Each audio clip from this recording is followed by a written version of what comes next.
Hey guys, welcome back to my channel. So today I have a first impression review on the Makeup Forever Ultra HD foundation. As you can see, I just have this little baby deluxe sample size version of it.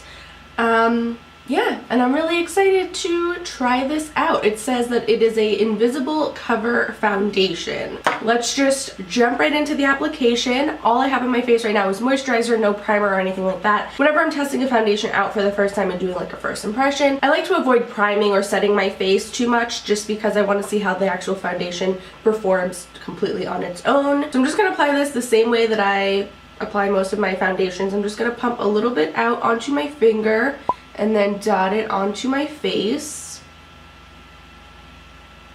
And then I'm just going to blend it out with my damp beauty blender. Okay, I'm actually going to build it up and do a second layer and use this Real Techniques buffing brush to do that. Let's try a second layer and see how well this builds up.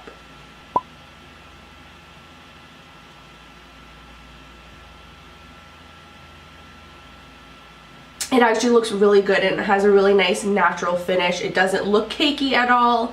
It doesn't seem to be clinging on to any of like my dry patches or accentuating any texture on my face or anything like that. So far I'm really happy with it. So I'm gonna go finish the rest of my makeup. By then the foundation should be totally dry and set. And I'll be right back. Alright, so as you can see, I finished applying the rest of my makeup. That took me about 10 minutes or so. So now the foundation has definitely had time to set and dry. I did pull up Sephora's website because I wanted to just give you a little more information about the foundation. So it retails on Sephora's website for $43. And if I'm counting correctly, they have 40 different shades to choose from, which is amazing. Like that's a pretty wide variety, so more than likely you will be able to find a shade that matches you decently well. And it says that it's supposed to be an HD foundation that appears more invisible, comfortable, and natural looking than ever before, and it was developed specifically for film and TV to look really good both on and off camera. And it's supposed to be long lasting with a natural looking finish. And it's supposed to ensure comfortable wear on all skin types, which is pretty cool. I mean, I feel like a lot of foundations, it can either be a hit or miss depending on your skin type. Some work good for dry skin, some for oily, and what have you. But this one's supposed to be good for all skin types. So I'm really happy with it so far. I love the way it looks, love the way it feels. It feels really lightweight. Honestly, it doesn't even feel like I have foundation on my face, let alone 2 layers of foundation. So yeah, that's just what I think so far anyway. I am gonna wear it the whole rest of the day and I'll check back periodically to let you know, little updates on how it's wearing and whatnot. So right now it is a little before 11:40 in the morning, so I will check back in a few hours. Hey guys, so it is now 2 minutes to 4 o'clock, so it's a little over 4 hours since you last saw me. And as you can tell from my face, I am looking very shiny. So I am just going to blot really quick. So that seemed to do the trick enough. I'm still going to try to avoid putting any powder or anything on my face, but I did just want to check in to show you how the foundation was looking because I think I'm probably going to go to the gym pretty soon. So before I got all sweaty, just wanted to give you a little update. The foundation still is looking really good. I still have nice, even, flawless full coverage. It's not breaking up or anything like that. Even though I was looking really shiny and oily, the foundation still has stayed intact really well. So yeah, I'm still really happy with it so far, and I'm sure had I used like a primer and set it with powder and used a setting spray and stuff like I normally would with most of my foundations anyway, I probably wouldn't have been looking quite as shiny at this point. Yeah, I think considering all I have is just the foundation itself, it's holding up pretty well and I'm really happy with it so far. So I will check back in at the end of the night and just give you my final thoughts on the foundation and show you what it looks like after a full day's wear. Alright, so I'm back. It is now the end of the night. Well, for me anyway, it's 8:14 p.m. Just got back from the gym, so I am ready to take this foundation off and just take a shower. So I've been wearing this for, what, 8.5 hours now, which I think is a pretty long enough time to put this to the test. I was at the gym, so even though I am looking, you know, oily and shiny again like I was before, a big part of that too was because I was sweating a little bit at the gym. But even with the oiliness and whatnot, the foundation still stayed intact really well, and it's not breaking up at all.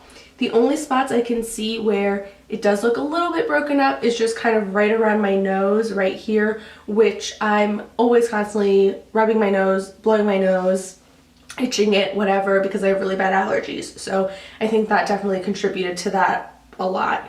But everywhere else my face looks really, really good. Even down here around my chin where my skin has been pretty dry lately, it did not cling to any of my dry patches or anything like that. So it looks great. You can still see my blush, bronzer, and highlight really well. So just to kind of go over the pros and cons, pro is the shade selection. I think that it's really good. They have a wide variety of shades and different undertones. The coverage is another pro. I think it has really good, nice full coverage. I would say medium to full. Even though it is nice and full coverage, it still doesn't look cakey. It's buildable, which I think is really important. And even still, it feels good on the skin. It feels pretty lightweight. It doesn't feel like a really heavy, cakey, full coverage foundation. Another pro is the finish. It looks just as flawless off camera as it does on camera. A lot of the times, especially with these studio lights and everything, it can kind of blur everything out and make,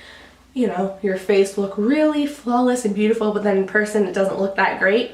In person, it looks amazing. Like, I can't get over how flawless my skin looks. Even though, like, I do have some texture issues underneath, it still did a pretty good job of kind of blurring that out and covering everything. Another huge pro, at least from what I experienced today, is that it didn't oxidize. One thing that drives me crazy about some foundations is that I'll put it on, it'll seem like a good match, it'll look great, but then by the end of the day, it's just orange and dark and it just looks awful. This, the more I wore it, the better it matched me and the better it looked actually. It didn't get any darker, it didn't get orange on me. The color just looks awesome, and even after, you know, being hot and sweaty and everything in the gym, it still stayed true to the color. And then as far as cons, I really can't think of any, to be honest. Yes, my skin did get a little bit more oily than I would have liked it to, but I think honestly, if I use a primer and I set it with some powder and a setting spray next time, it probably won't get as oily and shiny as it did today. So that doesn't really concern me too much. So overall, my final thoughts on the foundation, if you couldn't tell already, I absolutely love it. I'm completely impressed. There's nothing about it that I don't like. I think that it's beautiful. I think it's awesome that it's suited for all skin types. That is one thing that I wanted to mention. I do have some parts of my face that are super dry right now, and then some parts that have been, like, especially my T-zone tends to get really oily, and then like my forehead and the outer parts of my face are just completely normal. So my face is very combination right now, and still all of the different parts of my face still looked really good by the end of the day. So I think that it really does work for all different skin types like it claims to do. On Sephora's website, they actually tell you how to apply it and like what to set it with and that kind of stuff depending on your skin type. So it's really helpful. I'll put the link down below so you can read that and also order it if you want to. So I definitely, without a doubt, will be buying the full-size version of this as soon as I run out of the sample. So yeah, I think that's basically everything that I have to say about this foundation.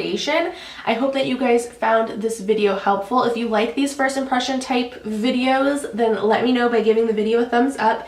And if there's any other products you'd like me to do a first impression on next, then let me know in the comments. Other than that, I'll see you in my next video. Bye. So they glide on really nice and smooth without tugging at your eye at all. And then the last NYX item that I got from Ulta is the white liquid liner, which I didn't even know that they made white liquid liners. I feel so out of the loop, but when I saw this I was really excited